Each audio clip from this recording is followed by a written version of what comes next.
안녕하세요. 랜선 클래스 최정아입니다. 고갱과 고후 두 사람은 어떻게 만나서 동거까지 할 수 있었던 걸까요? 그리고 왜 이 둘은 극단적인 선택 후 헤어졌던 걸까요? 고흐와 고갱은 미술사에서 정말 잘못된 만남이었을지 지금부터 이 두 사람의 관계 속으로 한번 들어가 볼까요? 안녕하세요. 오늘은 랜선 인문학 빈센트 반 고흐 네 번째 시간입니다. 빈센트 반 고흐와 폴 고갱 이 두 사람의 어린 시절부터 한번 살펴볼까요? 우선 고흐부터 시작할게요. 혹시 여러분 빈센트 반 고흐는 사실 둘째 아들이었어요. 그러니까 큰 형이 따로 있었다는 거죠. 그런데 큰 형의 이름이 뭔지 아시는 분? 큰 형의 이름은 바로 빈센트 반 고흐였습니다. 에? 아니 집안에 이름이 같은 사람이 둘이나 있다니요. 이때 빈센트 반 고흐는요 1852년 3월 30일 큰 형이 죽고 맙니다. 그런데 딱 하필이면 1년 뒤였던 1853년 3월 30일에 태어났었던 거죠. 그러니까 어머니는 생각했던 거예요. 아, 죽었던 내 큰아들이 다시 내 품 안으로 들어왔구나. 그래서 지어진 이름이 바로 죽은 큰 형의 이름을 물려받아서 빈센트 반 고흐가 된 것이죠. 그런 이유였는지 모르겠지만 어머니는 늘 빈센트에게 좀 차갑고 우울하셨던 분이셨고 아버지는 엄격한 목사님이셨어요. 그래서 그랬던 걸까요? 고흐는 세상 사람들과 잘 어울리지도 못했고 늘 사람들과는 겉도는 그런 관계 속에서 늘 외로움과 고독을 느끼며 힘들어 했었습니다. 이런 성격 덕에 사람들과 늘 불화를 겪고 인간관계에서는 매우 힘들어 했었었죠. 자, 그럼 이제부터 고갱도 알아볼게요. 고갱은 어린 시절부터 불운했던 사람이었습니다. 어머니는 페루 사람이었고 프랑스로 이주해온 노동자였어요. 아버지는 프랑스 사람이었었거든요. 그런데 고갱이 태어나던 해였던 1848년 프랑스에서는 혁명으로 아버지는 혁명군에게 쫓겨서 어머니의 나라 페루로 가던 중에 그만 태어나지도 않은 고갱을 두고 사망을 하고 맙니다. 아버지도 없이 고갱은 어린 시절부터 힘들고 가난하게 살았지만 고갱은 해군이 되어서 배를 타고 이 나라 저 나라를 돌아다니면서 세상의 눈을 넓혔고요. 이런 세상의 눈을 달란트 삼아서 은행에 취직을 하게 됩니다. 그리고 돈을 엄청 많이 벌었다고 하죠. 처자식까지 있었던 고갱은 자신의 꿈을 찾아 방탕스러운 화가 생활을 하게 됩니다. 이렇게 고갱은 화가가 되어서 예술의 도시 파리에 정착을 하게 되고 물랑루즈에서 많은 화가들과 친분을 쌓을 무렵 이때 고갱과 고흐는 만나게 된 것이죠. 고흐는 파리에서 빛을 짜자 떠나온 남프랑스 아르에서 새로운 시작을 알리면서 화가로서의 가장 희망적이고 열정적인 삶이 새롭게 시작되었던 시기였어요. 그러던 1888년 7월 달에 부유했던 미술상인 센트 삼촌이 세상을 그만 떠나게 되죠. 더욱이 센트 삼촌은요 자식이 없었어요. 그러나 엄청난 유산을 남겼지만 동생 테오만이 삼촌의 뒤를 이어서 유산을 받을 수 있었을 뿐 고흐는 삼촌에게 어떤 유산도 받지 못했죠. 그러나 착했던 테오는 자신의 받은 재산의 일부를 떼어서 형에게 보내주었고 고흐는 드디어 작업실과 그림 창고가 있는 새로운 집을 구할 수 있게 됩니다. 그리고 구입한 집을 남프랑스의 뜨거운 태양의 컬러였던 노란색으로 새 단장을 했던 거죠. 이게 바로 아르의 노란 집의 탄생의 시작이었습니다. 그리고 고흐는 이 집에서 고갱과의 동거 생활을 꿈꾸며 한껏 부풀어 있었지만 이런 설레임은 얼마 후에 분노와 좌절로 바뀌면서 미술사의 역사를 바꾸는 계기가 됩니다. 그래서 테오는 이런 형을 위해 고갱에게 제안을 하나 하죠. 우리 형과 아르에서 같이 지내주면 한 달에 딱 한 번 당신의 그림을 내가 사주면서 생활비를 지원해주겠다라고 말이죠. 고갱은 테오의 제안을 수락했었고 테오는 이런 기쁜 소식을 고흐에게 전해주게 되죠. 이때부터 고은은 너무나 흥분을 하면서 고갱을 맞이할 준비를 합니다. 고은은 고갱의 방을 남프랑스의 대자연과 빛나는 햇살을 보여주고 싶었던 걸까요?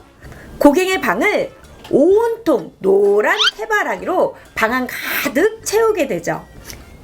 그렇다면 왜 사람들은 고흐의 그림 중 유독 해바라기를 좋아하는 걸까요? 사실 해바라기는 고갱 때문에 그려진 것으로 알려져 있지만 사실 많은 미술사 평론가들은 해바라기는 자신을 의인화시킨 자화상이라고도 많이 해석합니다. 사실 저는 해바라기의 꽃말을 고흐라고 부르고 싶을 정도이니까요. 바로 그림밖에 모르는 열정적인 사람이었습니다.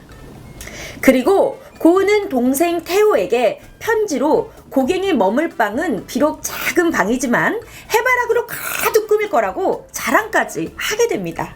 그리고 이런 희망에 부푼 기대감은 1888년 10월 23일 고갱이 드디어 마침 아르레 도착하게 되죠. 고은은 너무 기쁜 나머지 자신이 아르레에서 도움을 받았던 사람들을 소개해주면서 아르레 온 것을 대환영합니다. 제일 먼저 소개시켜준 사람은 바로 진우 부인이었어요.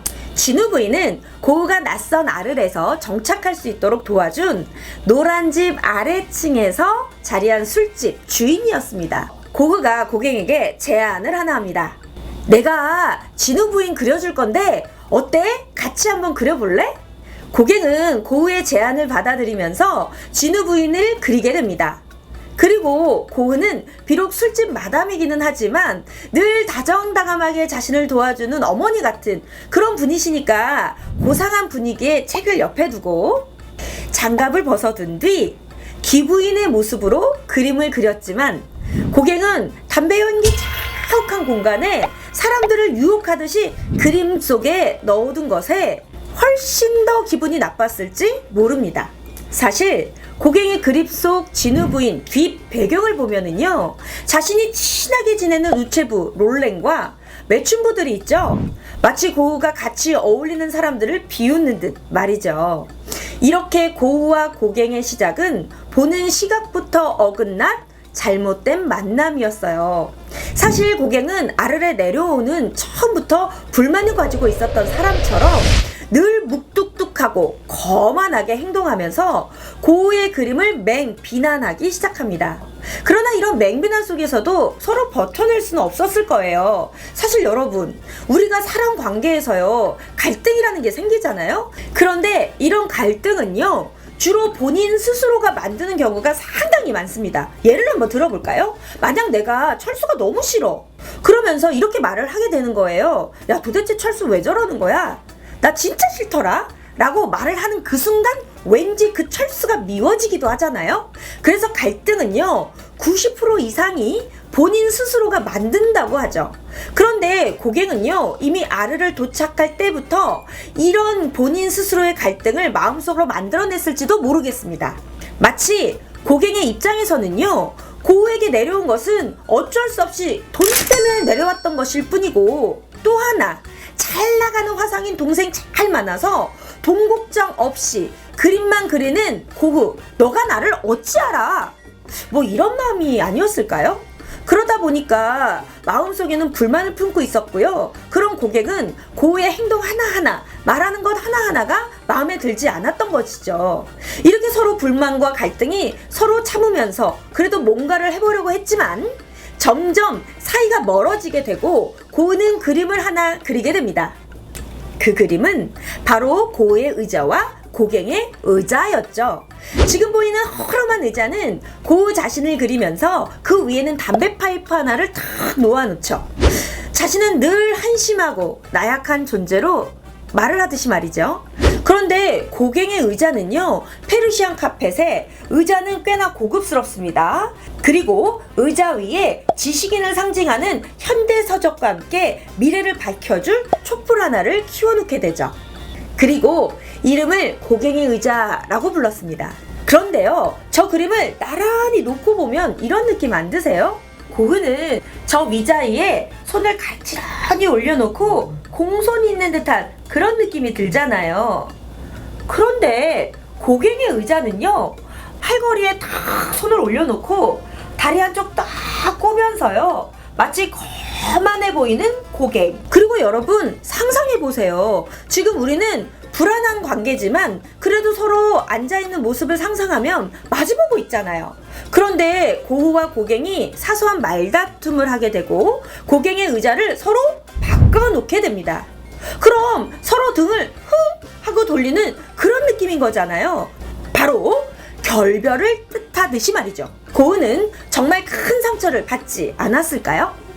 이렇게 서로 어색하고 불안했지만 그래도 노력하며 관계를 개선하려고 노력했던 것 같아요. 그런데 또 하나의 사건이 벌어지게 되죠. 그건 바로 고갱이 고우를 그린 초상화 때문이었어요. 작품명은 바로 해바라기를 그리는 빈센트 반 고우였습니다. 그런데 이 그림을 보면요, 마치 고우가 술이 취해서 제정신이 아닌 모습으로 해바라기를 그리고 있는 거예요. 보통 우리도 친구한테 미안하다고 사과를 하면 받아주는데 고갱의 사과는 이런 조롱이었던 거예요. 화가 난 고우는 그만 술병을 집어 던지게 되고 고갱은 집을 나가버리는 사건이 벌어지게 되죠. 그런데 집에 나가려는 고갱을 가로막는데 한참을 고우가 노려보다가 자신의 귀를 잘랐다는 거예요. 그리고 고우는 피가 범벅이 된 자신의 귀의 살점을 들고 매춘부를 찾아가 건네주게 되죠. 이 사건은 작은 시골 마을 아르에 퍼지기 시작했습니다. 마을 사람들은 탄원서를 쓰면서 고우는 정신병원을 보내야 한다라고 말을 했고 고우 스스로가 정신병원으로 가게 된 것이죠. 빈센트 반 고우는 고갱과 헤어지게 되고 난 후에도 고갱에게 몇 통의 편지를 보냈습니다. 그러나 고갱은 어떠한 답장도 하지 않았죠. 고우는 또다시 혼자가 되었고 철저히 고독과 외로움을 견뎌내야 했을 거예요. 사실 고우는 그 후에도 계속 고갱을 언급하게 됩니다. 고갱의 그림을 보게 되었다. 그리고 아름답더라. 어쩌면 미술사에서 고갱이 고흐를 만나지 않았더라면 진짜 그의 그림은 유명해질 수 있었던 걸까요? 사실 짧았던 60일간의 전쟁이었지만 이런 스토리 속에서 어쩌면 고갱은 고우의 후광으로 출세를 했던 건 아니었을까요? 그런데 혹시 여러분들은 어떻게 생각하시나요? 고흐가 고갱을 출세시켰다에 혹시 한 표 하실래요? 빈센트 반 고흐의 삶을 추적하며 지식도 업, 그림에 대한 이해도 업, 지금 사람에 대한 고통 속에서 새로운 돌파구를 찾고 싶은 분이시라면 고우와 고갱의 그림을 통해 랜선 클라스와 함께 하시면 어떨까요? 랜선 클라스! 여러분! 구독은 저를 신바람 나게 하고 좋아요는 또 다른 열정을 만들어줍니다. 알람은 더 성실하라고 제가 알고 있을게요. 댓글 또한 부탁드릴게요. 여러분 감사합니다. 안녕!